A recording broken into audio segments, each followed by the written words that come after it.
The mind is always looking for something better. And that's where it misses the point. It misses the joy in this moment when there's this continual search for improving, for making things better, for having our expectations met, thinking things should be a certain way and then trying to make them be that way. When we're doing that, when we're trying to make the world match our expectations, we miss the joy in this moment.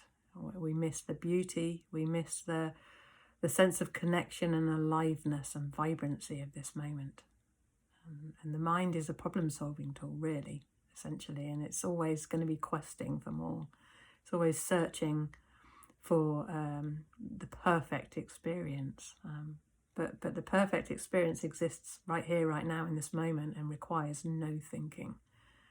The joy in this moment can be seen, can be experienced, can be delighted in an ongoing state of awe and wonder when we simply be present and let go of the thoughts in the mind and come back into ourself, into our direct experience of pure awareness in this moment. Does that sound good to you? I think that's what so many of us do want, but not everybody goes for this, or if they do want it, then they kind of go for it in an approach, an intellectual approach, looking for things theoretically, like there's an understanding of living in this moment. There's an understanding of going for what you love, having a highest desire, for example.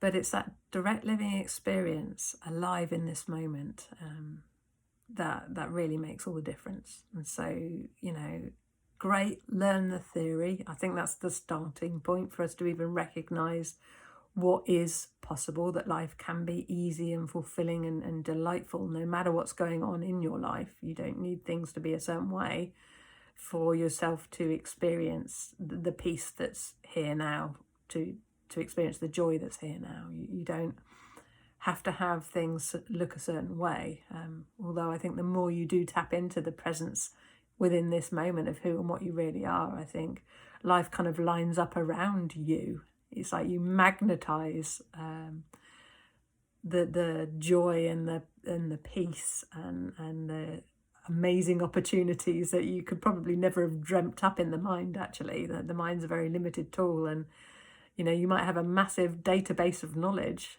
but presence is greater still, beyond comprehension. Actually, it's infinite. And that just blows the mind up out of the water, instantaneously. And there's so much joy in this. So, yeah, find a technique and go for it with all your heart so that you can really come back to who and what you are. So you can experience that in this moment and get to live the life that you're meant to live. I think the world will be a really beautiful place if we all just be ourselves, if we all just discover who and what we are beyond what the mind tells us we are. Then we can have the free experience of just being authentic, of being ourselves and fulfilling our life's purpose, and discovering what that purpose is as well. That's how I discovered what's purposeful for me and what's my life's purpose, if you like.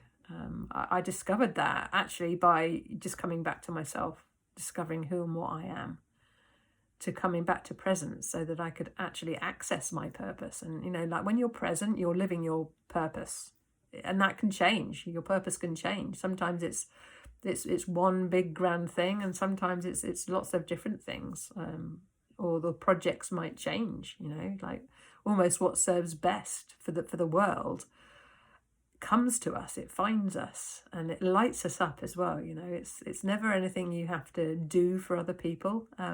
The doing happens through you, but it's always such a joy. I think everybody genuinely loves helping other people, and regardless of how that looks, I think it's always a win-win when we're serving, when we're giving, when we're helping others.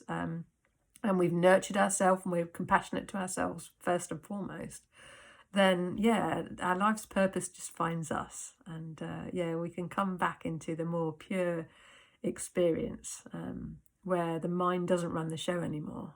The greatest force for good does, and that's a very powerful and beautiful thing.